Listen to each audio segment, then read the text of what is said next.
Realis itu membicarakan tentang hidup dan kehidupan ini secara nyata apa adanya.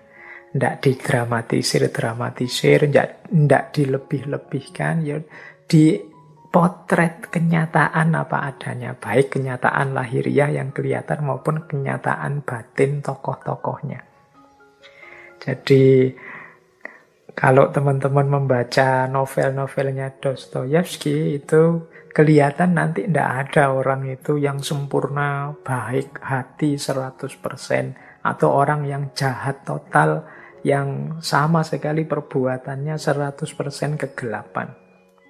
Orang itu selalu saja, ada baiknya, ada buruknya. Tidak ada orang yang benar-benar baik hati, sempurna. Kalau kita membaca banyak novel, banyak cerita, apalagi yang jenis-jenis superhero dan lain itu kan selalu orang itu perfect. Mungkin novel-novel religi kan juga begitu. Orang itu digambarkan perfect sekali, baik 100%, tidak ada buruknya. Nah, kalau gayanya Dostoyevsky tidak. Bagi dia realistis sajalah manusia itu ada baiknya, ada buruknya. Orang baik pun kadang-kadang punya pikiran-pikiran buruk. Bahkan kelakuannya juga kadang-kadang meleset. Orang buruk kadang-kadang juga ketika pikirannya terbuka, hatinya pas jernih, mungkin ada sisi-sisi hidupnya yang baik. Nah ini kalau dalam tradisi filsafat ini namanya realisme. Jadi membidik sesuatu secara realistis, kenyataan apa adanya saja. Tidak didramatisasi, juga tidak diglorifikasi berlebihan tokoh-tokohnya. Makanya novel-novelnya Dostoyevsky ini enak untuk diterima karena orang merasa, ini manusia, bukan malaikat, bukan dewa, bukan terlalu setan dan lain sebagainya. Nah, selain realistik tentu saja eksistensialis. Eksistensialis itu berarti memandang manusia dari aspek kebebasannya membentuk dirinya secara otentik. Jadi melihat manusia sebagai sosok yang punya daya dan kuasa untuk eksis secara otentik sebagai dirinya sendiri.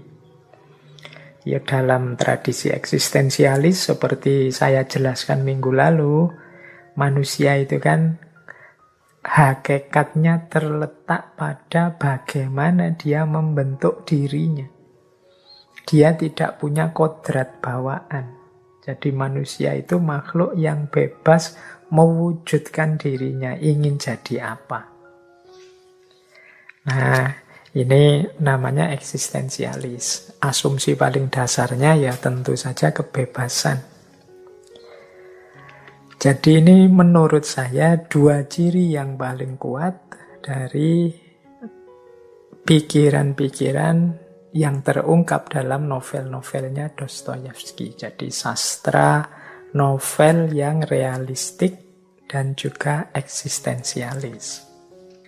Oke, kita lanjut.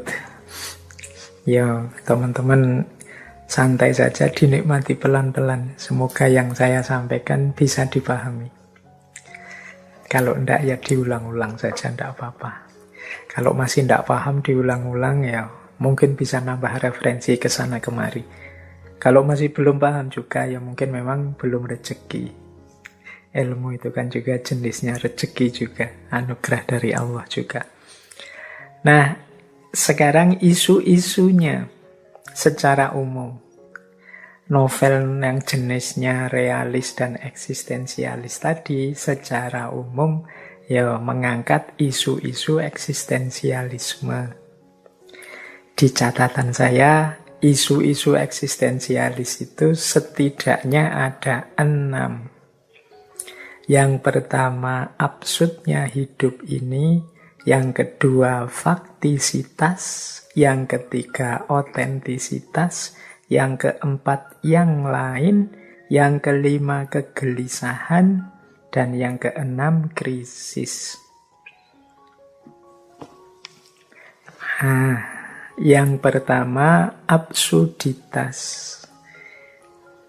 Jadi hidup ini absurd. Wah, tentang ini teman-teman boleh mengulang ngaji filsafat waktu kita dulu membahas Albert Camus. Absurd itu tidak jelas, tidak ada makna pasti, tidak ada apa yang kita sebut ketegasan makna, kejernihan makna. Jadi hidup ini absurd. Yang kita anggap baik bisa saja buruk. Yang kita anggap buruk bisa saja ternyata bermanfaat untuk orang lain. Kita mati-matian melakukan yang baik, hasilnya ternyata buruk. Atau ada orang melakukan kejahatan tapi kok efeknya malah positif bagi orang tertentu. Ini gambaran betapa hidup ini absurd. Ada orang kelihatannya baik sekali tapi tiba-tiba kok dia bisa melakukan keburukan sejelek itu. Harusnya orang level dia itu ya seandainya salah tidak sefatal itu. Tapi ada loh orang itu dipuji banyak orang kealimannya, tapi tiba-tiba melakukan keburukan yang tidak terduga. Tapi ya jangan kaget, hidup ini memang absurd. Jadi tidak sepasti 1 tambah 1 2. Tidak ada makna yang objektif, universal, yang kapanpun dan dimanapun berlaku pasti baik tanpa pengecualian. Nah, ini kemarin dijelaskan agak detail waktu kita membahas Albert Camus tentang absurditas. Ilustrasinya kan tentang dewa Yunani yang namanya Sisyphus, yang dia dihukum oleh para dewa dengan cara ngangkat batu ke atas gunung terus digelundungkan lagi ke bawah. Sampai di bawah harus diangkat lagi ke atas, sampai di atas digelundungkan lagi ke bawah. Nah, terus begitu nanti sampai hari kiamat. Nah, kita itu mungkin seperti Sisyphus ini. Jadi, kita melakukan banyak hal yang absurd, tidak jelas. Seolah-olah kita menganggap ini penting sekali, padahal tidak. Hanya pengulangan-pengulangan yang tanpa makna. Nah, ini isu pertama. Nanti di berbagai isu di novel banyak diangkat. Betapa absurdnya hidup ini. Yang kedua tentang faktisitas. Faktisitas itu ya mudahnya berhubungan dengan fakta. Kita hidup ini terlempar dalam fakta-fakta. Terlempar dalam dunia kita. Yang kita sering tidak bisa menduga, bahkan tidak bisa nawar. Kok tiba-tiba jadi begini lingkunganku? Kok tiba-tiba saya pindah ke daerah sana tidak sebagaimana yang aku harapkan, ternyata daerah sana itu begini. Kita terlempar di fakta yang tidak sebagaimana kita bayangkan. Keterlemparan dalam fakta itu namanya faktisitas. Kayak teman-teman mahasiswa itu loh, dulu sebelum kuliah mungkin membayangkan kuliah itu begini, kuliah itu begitu, bla bla bla bla. Terus kita menyusun idealisme kita, kalau begitu besok kalau saya kuliah akan begini, akan begitu. Tapi begitu kita masuk kuliah beneran, walah ya ternyata kok begini ya kuliah itu. Nah, itu tapi mau tidak mau kan harus kita hadapi. Itu namanya keterlemparan dalam fakta. Ini kalau dalam eksistensialisme ya isu-isu eksistensialis. Eksistensi manusia itu mau tidak mau dia berhadapan dengan situasi kondisi sekelilingnya. Kita tidak ingin sih medsos itu dipakai untuk ajang misalnya berkonflik, saling menjatuhkan. Tapi kenyataannya sudah begitu, mau gimana lagi, yaitu faktisitas. Kita inginnya sih pandemi ini selesailah bulan depan. Tapi begitu nyampe bulan depan ternyata ya masih belum. Mau gimana lagi, faktanya memang begitu. Nah, hidup ini kita sering ketemu dengan faktisitas. Kita sering terlempar dalam fakta-fakta yang isinya tidak selalu persis sama dengan yang kita harapkan. Ini kayak nantang respon kita. Kita mau eksis atau tenggelam menghadapi fakta-fakta ini. Yang ketiga tentu saja otentisitas. Otentisitas itu keotentikan diri kita. Kita ini ingin jadi diri sendiri atau hanya ikut saja orang atau mengikuti massa saja, mengalir saja sesuai arus yang berjalan. Ini isu otentisitas. Ini juga isu besar dalam eksistensialis. Seperti kalau gagasannya Heidegger kan ada istilah Das-Man sama Das-Sein. Das-Sein itu manusia otentik. Kalau Das-Man tidak, manusia yang tenggelam. Di tengah fakta-fakta hidupnya dia tidak muncul. Jadi kenapa dia tidak muncul? Ya karena dia ikut saja orang lain. Karena dia mengalir saja. Dia tidak punya, kalau bahasa kita sering tidak punya jati dirinya sendiri, kekhasan dirinya sendiri. Dia tidak mampu mewujudkan dorongan dirinya sendiri. Mungkin dia takut tidak diakui di tengah masyarakatnya. Nah, itu yang ketiga, otentisitas. Yang keempat, eksistensialisme juga berhadapan dengan isu hadirnya orang lain, kehadiran yang lain. Ya kita sih pengen otentik Pak, pengen hidup itu versi diri kita sendiri sesuai keinginan kita sendiri. Tapi kan ada orang lain Pak. Saya pengen sih hari ini full day terus tidur, tapi ada kuliah, ini ada dosennya. Berhadapan dengan dosen saya tidak berdaya Pak. Dosennya juga begitu, wah berhadapan dengan atasannya dia tidak berdaya. Berhadapan dengan masyarakat sekelilingnya dia tidak berdaya. Nah, itu problem kehadiran yang lain. Ini juga nanti banyak jadi isu di para eksistensialis. Bahkan nanti kan Sartre sampai bilang orang lain itu neraka bagiku. Mengapa neraka? Gara-gara ada orang lain ini aku tidak bebas sepenuhnya mengekspresikan keinginanku. Kemudian eksistensialisme juga, isu-isu eksistensial juga di novel-novelnya Dostoyevsky, itu dalam catatan saya ya banyak membahas juga tentang kegelisahan atau ketakutan eksistensial.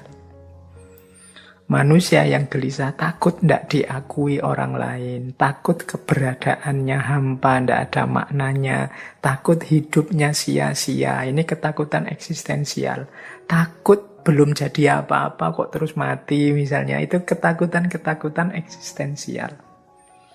Nah ini juga banyak dieksplor dalam novel-novelnya Dostoyevsky. Jadi ada absurditas hidup, faktisitas, otentisitas, hadirnya yang lain, kegelisahan-kegelisahan, ketakutan-ketakutan eksistensial.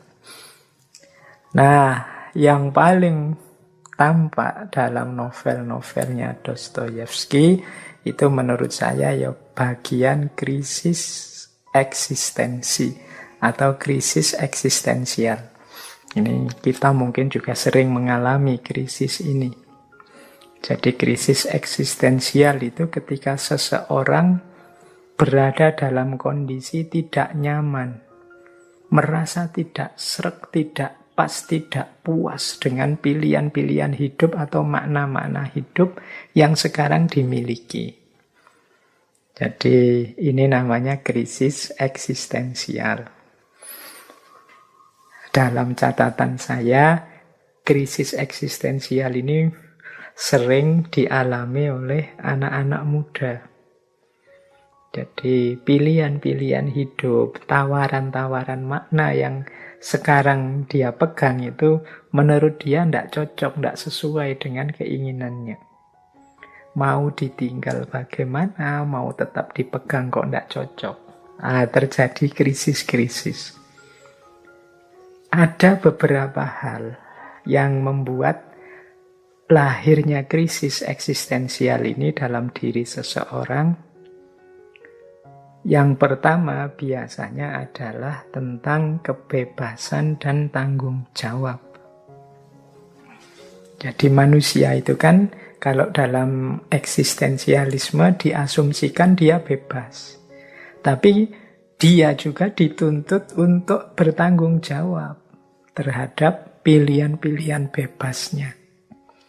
Nah, banyak di antara kita bebasnya mau, tapi tanggung jawabnya berat. Tidak siap. Nah, ini orang terus mengalami krisis. Kita kan sering, menurutku sih yang baik ini, yang benar ini. Tapi kalau saya memegangi yang baik dan yang benar ini, ya yang aku inginkan tidak muncul. Misalnya ya, saya ngasih contoh yang mahasiswa sajalah, yang dunianya dekat dengan saya sehari-hari di kampus. Misalnya mahasiswa, dia bebas kok waktu ujian itu mau jujur atau nyontek. Terus dia milih, wah saya harusnya yang benar itu, saya harus milih kejujuran. Apapun nilai yang nanti saya dapat. Tapi kalau saya jujur, aku tahu kapasitasku. Mesti nilaiku jatuh, kemudian IP ku jelek, nilai kuliahku jelek, dan aku harus menanggung segala resikonya. Semester depan bayar lagi, ngulang lagi, tidak lulus-lulus, dan seterusnya. Nah, ini dilema eksistensial antara kebebasan dan tanggung jawab. Aku sebenarnya bebas sih untuk misalnya bantah apa yang dikatakan oleh dosen itu. Aku tidak setuju kata-katanya dosen itu. Tapi kalau tak bantah sekarang, gawat ini, aku tidak lulus mata kuliah ini. Nah, ini kebebasan kita sering tabrakan dengan keengganan kita untuk menerima efek dan bertanggung jawab atas hasilnya. Yaitu contoh mahasiswa ya, semacam itu dalam hidup sehari-hari ya banyak. Kita kadang lebih suka milih enaknya saja, tapi efek dari senang-senang kita berat menerimanya. Kita mungkin lebih suka memutuskan memilih sesuatu, tapi kita tahu itu nanti menyenangkan, tapi juga ada efeknya yang buruk, dan kita tidak siap menghadapi yang buruknya ini. Ini namanya krisis eksistensial. Membuat orang gelisah. Ya mudahnya, ini sering terjadi dalam bentuk tabrakan antara ideal dan realitasnya. Yang kedua, ini juga banyak muncul nanti di novel-novelnya Dostoyevsky. Yang kedua, kepastian, kematian. Mati itu kan pasti, tidak ada manusia yang tidak mati. Dan ini menggelisahkan. Membuat orang seolah dikejar-kejar untuk segera eksis. Kalau dia merasa belum sesuatu, belum otentik, belum tampil, belum terwujud keinginan-keinginannya, dia pasti gelisah. Ah, ini bagian dari krisis eksistensial. Yang ketiga, krisis eksistensial itu terjadi dalam hubungan kita dengan orang lain. Jadi misalnya begini loh, kita itu seperti tadi, kalau ada orang lain mau tidak mau harus banyak melakukan penyesuaian-penyesuaian. Sementara kalau kita melakukan penyesuaian-penyesuaian, kita tidak tampil sebagai diri kita apa adanya secara otentik. Kalau kita ingin menampilkan diri kita secara otentik, ya kita harus mau isolasi, menjauh dari orang lain. Karena kalau ada orang lain, tidak mungkin kita menjalankan sepenuhnya apa yang kita inginkan. Loh, ini kan masalah juga. Jadi di depan orang lain, aku harus menyesuaikan diri. Kalau tidak menyesuaikan diri akan problem.